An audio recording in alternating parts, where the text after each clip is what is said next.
નમસ્કાર મિત્રો, exam matters podcast સિરીઝમાં આપ સૌનું હાર્દિક સ્વાગત છે. નમસ્કાર. આજે આપણે નોટ્સ કઈ રીતે બનાવવી જોઈએ તે વિશે જાણવાનો પ્રયાસ કરીશું. જીપીએસસી અને બીજી સ્પર્ધાત્મક પરીક્ષાઓની તૈયારીમાં નોટ્સ બનાવવી એ એક મહત્વનો મુદ્દો છે, પણ ઘણીવાર મૂંઝવણ પણ ઊભી કરે છે. બરાબર. ઘણા ઉમેદવાર મિત્રોને આ પ્રશ્ન થાય જ છે, શું નોટ્સ બનાવવી જરૂરી છે? હા, અને બજારમાં આટલું બધું મટીરિયલ મળે છે, તો પછી જાતે મહેનત શા માટે કરવી? અને જો બનાવીએ તો કેટલી બનાવવી? ક્યાંક એવું તો નથી ને કે આખું પુસ્તક ફરીથી લખી રહ્યા છીએ? બસ એ જ. અને સૌથી અગત્યનું, બનાવવી તો કેવી રીતે? શું કોઈ સાચી રીત છે? ચોક્કસ. તો આજના સત્રમાં આપણે આ બધા જ પ્રશ્નો પર થોડી ઊંડાણપૂર્વક વાત કરીશું. નોટ્સ બનાવવી કે નહીં, શા માટે, કેટલી, અને સૌથી મહત્વનું કે અસરકારક રીતે, એમ કહીએ કે વૈજ્ઞાનિક રીતે નોટ્સ કેવી રીતે બનાવી શકાય તે સમજવાનો પ્રયત્ન કરીશું. સરસ. તો ચલો સૌથી પહેલા અને પાયાના સવાલથી શરૂ કરીએ. શું દરેક ઉમેદવાર મિત્રએ નોટ્સ બનાવવી જ જોઈએ? ખાસ કરીને જેમની પાસે સમય ઓછો છે. જુઓ, આનો જવાબ હા કે નામાં નથી આપી શકાતો. એ વ્યક્તિગત સંજોગો પર બહુ આધાર રાખે છે. એટલે કે મુખ્યત્વે બે પરિબળો છે જે ધ્યાનમાં લેવા જેવા છે. પહેલું છે સમયની ઉપલબ્ધતા. હા, એ તો મુખ્ય જ. જો તમારી પાસે પરીક્ષા માટે ઓછો સમય હોય, માની લો કે થોડા મહિના જ છે, અને તમે નોકરી કે કોલેજ સાથે તૈયારી કરી રહ્યા છો, તો સમય ખરેખર ઓછો પડવાનો. બરાબર.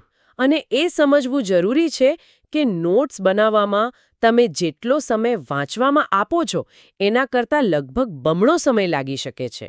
ઓહ, બમણો સમય. હા, લગભગ. અને આપણી પહેલી પ્રાથમિકતા શું છે?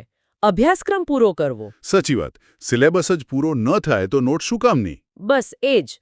જો નોટ્સ બનાવવાને કારણે સિલેબસ અધૂરો રહી જવાનો ડર હોય, તો કદાચ નોટ્સ ન બનાવવી એ વધુ સારો, વધુ વ્યવહારુ નિર્ણય કહેવાય.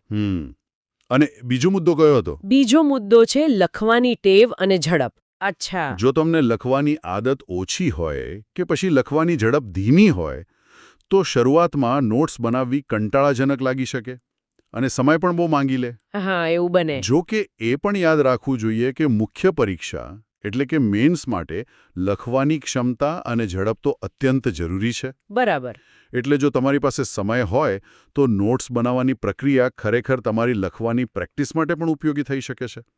એ એક ફાયદો છે. તો જે ઉમેદવાર મિત્ર પાસે સમય ઓછો છે અથવા લખવાની ટેવ ઓછી છે, એમના માટે શું વિકલ્પ છે? શું એ નોટ્સ વગર જ તૈયારી કરે? ના, એવું નથી. જો સમયની મર્યાદા હોય તો બજારમાં જે સારી ક્વોલિટીની પ્રિન્ટેડ નોટ્સ મળે છે અથવા બીજા સફળ ઉમેદવારોની નોટ્સ હોય એનો આધાર લઈ શકાય. એમાં પછી પોતાની રીતે કંઈક ઉમેરી શકાય. ચોક્કસ. એમાં તમે પેન્સિલથી કે અલગ રંગની પેનથી મહત્વના મુદ્દા હાઇલાઇટ કરી શકો. પુસ્તક કે નોટ્સના હાંશિયામાં એટલે કે માર્જિનમાં ટૂંકી નોંધો લખી શકો. અને જો માર્જિનમાં જગ્યા ન હોય તો? તો નાની સ્ટીકી નોટ્સ આવે છે ને, એ લગાવી શકાય. અથવા તો A4 શીટના નાના ટુકડા કરીને સ્ટેપલ કરી દો અને એના પર વધારાની માહિતી કે તમારા વિચારો નોંધી લો. અચ્છા. મુખ્ય હેતુ કંઈ સુંદર, દેખાડી શકાય એવી નોટ્સ બનાવવાનો નથી.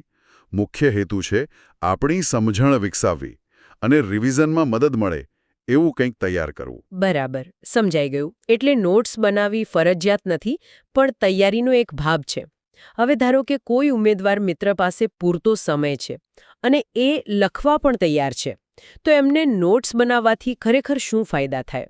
આટલી મહેનત શા માટે કરવી?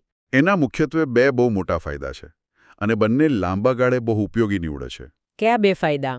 પહેલો છે ધારણ શક્તિ, રિટેન્શન, એટલે કે યાદ રાખવાની ક્ષમતા. જ્યારે આપણે કોઈ માહિતી ફક્ત વાંચીએ એના કરતાં એને સમજીને પોતાના હાથે, પોતાના શબ્દોમાં લખીએ છીએ, ત્યારે લાંબા સમય સુધી યાદ રહેવાની શક્યતા બહુ વધી જાય છે. એવું કેમ? કારણ કે લખવાની ક્રિયામાં આપણું મગજ વધુ સક્રિય હોય છે. એ માહિતી પર પ્રોસેસિંગ વધુ ઊંડાણપૂર્વક થાય છે.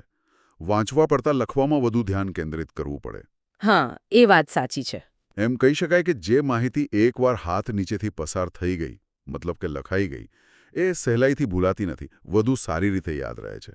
એટલે કે યાદશક્તિ વધારવામાં મદદ કરે છે. બિલકુલ.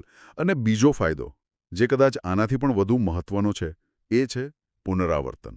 હા, રિવિઝન તો બહુ જ અગત્યનું છે. અને આ સ્પર્ધાત્મક પરીક્ષાઓનો અભ્યાસક્રમ કેટલો વિશાળ હોય છે. ઇતિહાસ, ભૂગોળ, બંધારણ, અર્થશાસ્ત્ર, વિજ્ઞાન, કરંટ અફેર્સ. સાચી વાત છે, દરિયો છે આખો. હવે પરીક્ષાના થોડા દિવસો પહેલા કે છેલ્લા અઠવાડિયામાં આ બધું જ ફરીથી વાંચવું શક્ય છે? બધા પુસ્તકો, બધા લેક્ચર્સ? ના, એ તો બિલકુલ શક્ય નથી. એ વિચાર માત્રથી જ ટેન્શન આવી જાય. વેરેવર. બસ અહીં જ તમારી પોતાની બનાવેલી નોટ્સ કામ આવે છે. જો તમારી પાસે સંક્ષિપ્ત, મુદ્દાસર અને વ્યવસ્થિત નોટ્સ તૈયાર હોય તો તમે ખૂબ જ ઝડપથી અને અસરકારક રીતે આખા સિલેબસનું પુનરાવર્તન કરી શકો છો. એટલે રિવિઝનનો સમય બચી જાય. ઘણો બધો સમય. પુનરાવર્તન એટલે નોટ્સ વાંચવી. અને જો કોઈ મુદ્દો ન સમજાય કે યાદ ન આવે તો જ મૂળ પુસ્તક કે લેક્ચરનો સંદર્ભ લેવાનો. આખી ચોપડી ફરી વાંચવાની જરૂર નથી. એટલે નિયમિત રિવિઝન માટે જેમ કે દર અઠવાડિયે કે 15 દિવસે નોટ્સ ખરેખર ખૂબ જ ઉપયોગી સાબિત થાય છે. એના વગર અસરકારક રિવિઝન કરવું મુશ્કેલ છે. આ ખરેખર બહુ મહત્વનો મુદ્દો છે. નોટ્સનો સૌથી મોટો ફાયદો કદાચ રિવિઝનમાં જ છે. પણ અહીં એક સમસ્યા આવે છે જેની આપણે શરૂઆતમાં વાત કરી. ઘણા ઉમેદવાર મિત્રો નોટ્સ બનાવવાનું શરૂ કરે પણ પછી એ લગભગ આખું પુસ્તક જ ઉતારી દે છે. હા, આ બહુ કોમન પ્રોબ્લેમ છે. બીક લાગે કે કંઈક અગત્યનું છૂટી ન જાય. તો એનાથી તો સમય અને મહેનત બંને બગડે. તો આદર્શ રીતે નોટ્સ કેટલી લાંબી હોવી જોઈએ, કેટલી સંક્ષિપ્ત હોવી જોઈએ? આના માટે એક સામાન્ય નિયમ છે જે યાદ રાખી શકાય. 25% નિયમ. 25% નિયમ એ શું છે? સાવ સરળ છે. માની લો કે તમે 4 પાનાની કોઈ સામગ્રી વાંચો છો, બરાબર? હા. તો એની નોટ્સ લગભગ 1 પાનાથી વધુ ન હોવી જોઈએ. ઓહ, એટલે કે ચોથા ભાગ જેટલી. હા, લગભગ. શબ્દોમાં કહીએ તો જો મૂળ લખાણમાં 100 શબ્દો હોય તો તમારી નોટ્સમાં લગભગ 25 શબ્દો આવવા જોઈએ. અચ્છા. અલબત્ત, આ કોઈ પથ્થરની લકીર નથી. વિષય અને મુદ્દાની જટિલતા પ્રમાણે થોડો ફેરફાર થઈ શકે. ક્યારેક 20% હોય, ક્યારેક 30% પણ થાય. પણ સરેરાશ ચોથા ભાગનો ટાર્ગેટ રાખવો સારો. પણ જો કોઈની નોટ્સ 50% કે એનાથી વધુ લાંબી બનતી હોય તો સમજવું કે કંઈક ગડબડ છે. કદાચ તમે બિનજરૂરી માહિતી જે સહેલાઈથી યાદ રહી જાય એવી છે એ પણ લખી રહ્યા છો. તમારે તમારી પદ્ધતિ પર ફરી વિચાર કરવો પડે. તો પછી એ નક્કી કઈ રીતે કરવું કે નોટ્સમાં શું લખવું અને શું છોડી દેવું? કઈ બાબતોનો સમાવેશ કરવો જોઈએ? સારું. આ કળા ધીમે ધીમે પ્રેક્ટિસથી આવડે છે. પણ મુખ્યત્વે 2 પ્રકારની માહિતી પર ફોકસ કરવું જોઈએ. કઈ 2? એક, જટિલ ખ્યાલો, કોમ્પ્લેક્સ કોન્સેપ્ટ્સ. જે સિદ્ધાંતો, વિચારો કે પ્રક્રિયાઓ તમને સમજવામાં અઘરી લાગતી હોય તેને તમારી પોતાની સરળ ભાષામાં જરૂર પડે તો ઉદાહરણ સાથે લખો. લખવાથી તમારી સમજણ વધુ પાકી થશે. બરાબર. જે અઘરું લાગે એ લખવું. હા, અને બીજું તથ્યો અને આંકડા, ફેક્ટ્સ એન્ડ ફિગર્સ. એટલે કે એવી માહિતી જે યાદ રાખવી જરૂરી છે. જેમ કે વ્યાખ્યાઓ, કોઈ વસ્તુના પ્રકારો, મહત્વની તારીખો, બંધારણની કલમો, સરકારી યોજનાઓના મુખ્ય ઉદ્દેશ્યો, અગત્યના રિપોર્ટના તારણો વગેરે. એટલે કે ફેક્ટ્સ અને ફિગર્સ જે યાદ રાખવા પડે. બરાબર. અને કઈ બાબતો ટાળવી જોઈએ જેથી નોટ્સ ખોટી લાંબી ના થાય? કેટલીક વસ્તુઓ ચોક્કસપણે ટાળી શકાય. જેમ કે સરળ અને સામાન્ય માહિતી. જે બાબતો તમે પહેલેથી જાણો છો અથવા જે એકદમ કોમન નોલેજ છે એ લખવાની જરૂર નથી. જેમ કે ભારતની રાજધાની દિલ્હી છે, એવું બધું. હા, બરાબર. બીજું, પુનરાવર્તિત માહિતી. ઘણીવાર એક જ કોન્સેપ્ટ અલગ અલગ ચેપ્ટરમાં જુદી રીતે આવે. તેને દર વખતે લખવાની જરૂર નથી. અને ત્રીજું, પ્રસ્તાવના અને પૃષ્ઠભૂમિ. પુસ્તકોમાં ઘણીવાર મુદ્દાની શરૂઆત કરવા લાંબી પ્રસ્તાવના કે બેકગ્રાઉન્ડ આપેલું હોય છે. એ મુખ્ય કોન્સેપ્ટ નથી હોતો. એને ટાળી શકાય. સીધા મુદ્દા પર આવો. ઓકે, તો હવે આપણે એ સમજ્યા કે નોટ્સ શા માટે બનાવવી, કેટલી લાંબી રાખવી, શું લખવું અને શું ટાળવું.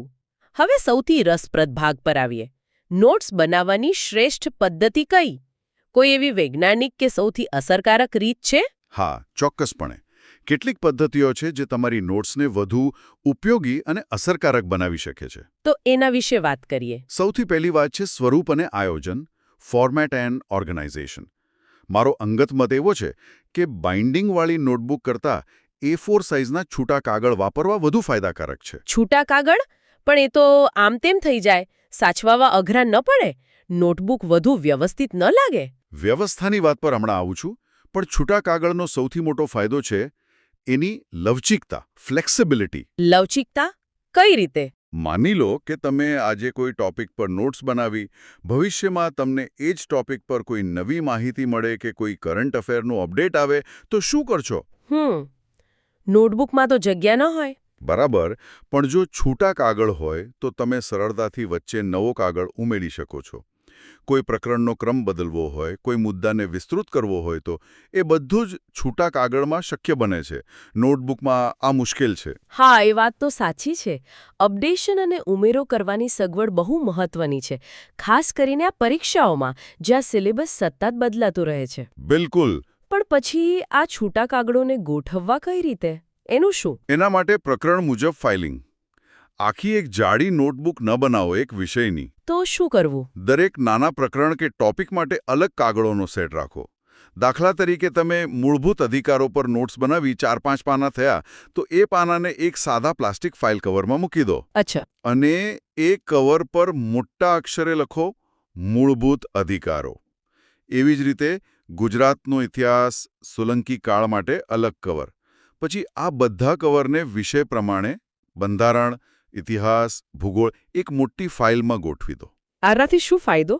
ફાયદો રિવિઝન વખતે થાય. જ્યારે તમારે ફક્ત મૂળભૂત અધિકારો રિવાઇઝ કરવા હોય ત્યારે આખી બંધારણની નોટબુક ફંપોસવાની જરૂર નથી.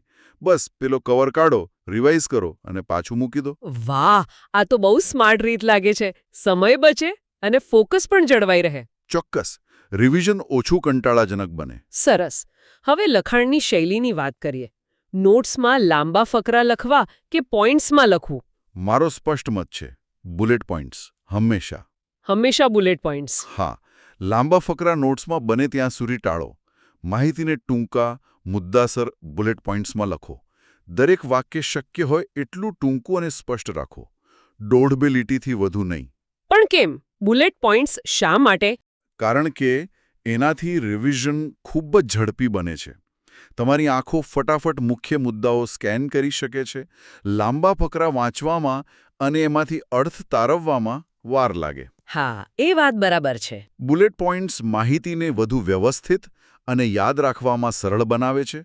જરૂર પડે ત્યાં તમે ફ્લો ચાર્ટ, માઇન્ડ મેપ કે ટેબલનો પણ ઉપયોગ કરી શકો છો. ઓકે, હવે પેલી ખાસ ટેકનિકની વાત કરીએ જેનો તમે ઉલ્લેખ કર્યો હતો, કાગળનો ઉપયોગ કરવાની રીત. હા, આ એક બહુ જ અસરકારક પદ્ધતિ છે. એને 2 ભાગમાં વિભાજન, 2 કોલમ લેઆઉટ કહી શકાય. 2 ભાગમાં વિભાજન? એ કઈ રીતે? તમારો જે A4 કાગળ છે એને લો અને એને ઊભી રીતે લગભગ વચ્ચેથી 2 સરખા ભાગમાં વહેંચી દો. પેન્સિલથી એક હળવી ઊભી લીટી દોરી શકો છો. એટલે કાગળના 2 ઊભા કોલમ બનાવવાના. બરાબર. હવે તમારી જે મુખ્ય નોટ્સ છે એ ફક્ત એક જ ભાગમાં લખો. ધારો કે ડાબી બાજુના અડધા ભાગમાં. અને બીજો અડધો ભાગ? જમણી બાજુનો. એ ભાગ શરૂઆતમાં ખાલી રાખો. અડધો કાગળ ખાલી? એ તો જગ્યાનો બગાડ ન કહેવાય? શરૂઆતમાં એવું લાગી શકે છે, પણ ભવિષ્યમાં આ ખાલી જગ્યા તમારા માટે સોનાની ખાણ સાબિત થશે. એમ? કઈ રીતે? એનો શું ઉપયોગ? એના મુખ્યત્વે 3 અદ્ભુત ઉપયોગો છે. જણાવો. પહેલો, વર્તમાન પ્રવાહો, કરંટ અફેર્સ ઉમેરવા. માની લો કે તમે બંધારણના મૂળભૂત અધિકારો, સ્ટેટિક પાર્ટ પર નોટ્સ બનાવી છે ડાબી બાજુ.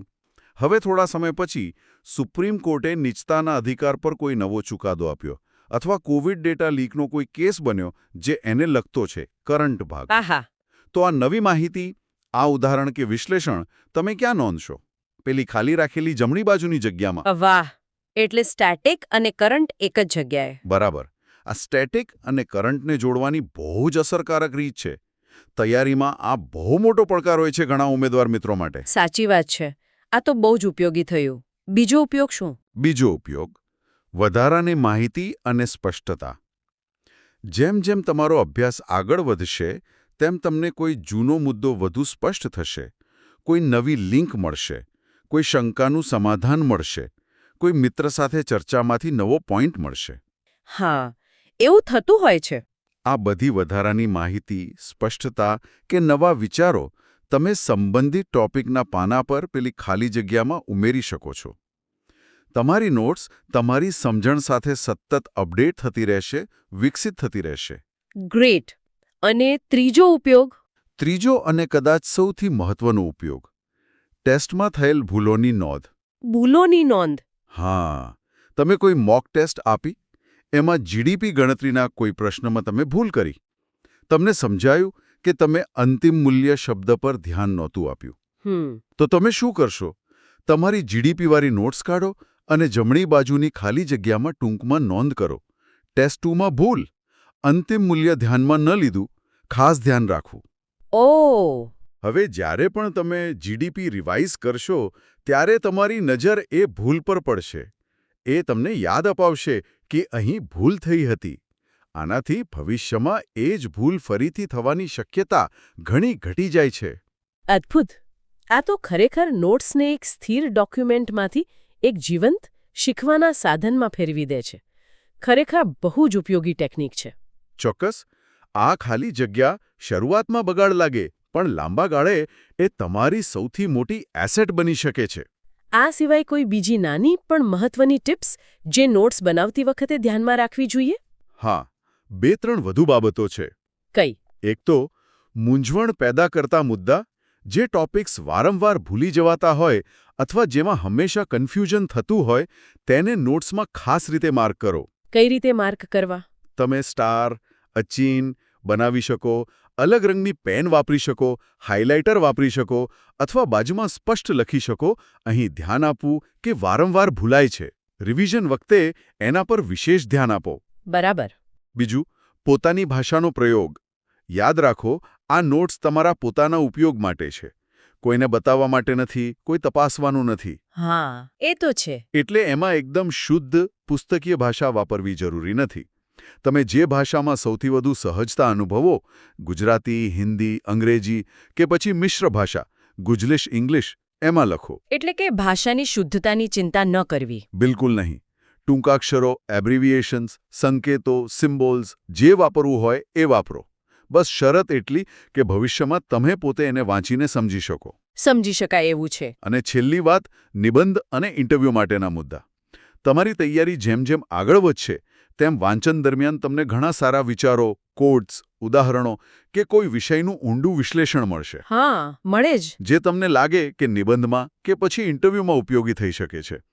આવા મુદ્દાઓને તમારી રેગ્યુલર નોટ્સમાં જ ક્યાંક અલગથી માર્ક કરી શકો છો, જેમ કે E for essay, I for interview લખીને, અથવા એના માટે એક નાની અલગ નોટબુક કે ડાયરી પણ બનાવી શકો છો. આ પણ સારો આઈડિયા છે. એટલે તૈયારીના બધા પાસા એકસાથે આવરી લેવાય. બરાબર. ખૂબ સરસ. મને લાગે છે કે આપણે નોટ્સ બનાવવાના લગભગ બધા જ પાસાઓ પર બહુ વિગતવાર અને ઊંડાણપૂર્વક વાત કરી.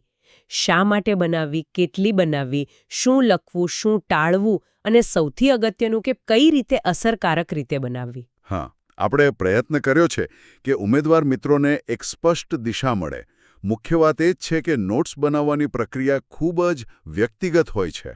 એટલે કે બધા માટે એક જ રીત કામ ન પણ કરે. ચોક્કસ. તમારી જરૂરિયાત, તમારી પાસે રહેલો સમય અને તમારી પોતાની સ્ટાઇલને જે અનુકૂળ આવે એ પદ્ધતિ અપનાવો. પણ એક વાત નક્કી છે કે જો યોગ્ય રીતે સ્માર્ટલી નોટ્સ બનાવવામાં આવે તો એ તમારી તૈયારીને વધુ વ્યવસ્થિત બનાવશે. અને ખાસ કરીને પુનરાવર્તન સમયે તો એ અમૂલ્ય સાબિત થશે, સમય બચાવશે. બિલકુલ. એનો સૌથી મોટો ફાયદો રિવિઝનમાં જ છે. તો ઉમેદવાર મિત્રો, આશા રાખીએ છીએ કે નોટ્સ કેવી રીતે બનાવી તે અંગેની આ ચર્ચાથી તમારી ઘણી મૂંઝવણો દૂર થઈ હશે અને તમને તમારી તૈયારી માટે એક સ્પષ્ટ માર્ગ મળ્યો હશે. મુખ્ય એ છે કે શરૂઆત કરો. ધીમે ધીમે તમને તમારી પોતાની શ્રેષ્ઠ પદ્ધતિ મળી જશે. અને અંતે એક વિચાર. શું તમે ક્યારે વિચાર્યું છે કે તમારી નોટ્સ બનાવવાની રીત એ ફક્ત માહિતી ભેગી કરવાની રીત છે કે પછી એ તમારી વિચારવાની અને વિશ્લેષણ કરવાની ક્ષમતાને પણ દર્શાવે છે? રસપ્રદ પ્રશ્ન છે. આના પર વિચાર કરજો. સારી નોટ્સ માત્ર યાદ રાખવામાં જ નહીં, પણ તમારી સમજણને પણ વધુ ઊંડી બનાવવામાં પણ મદદ કરી શકે છે. સૌને તૈયારી માટે ખૂબ ખૂબ શુભેચ્છાઓ. બસ આવી વધુ માહિતી માટે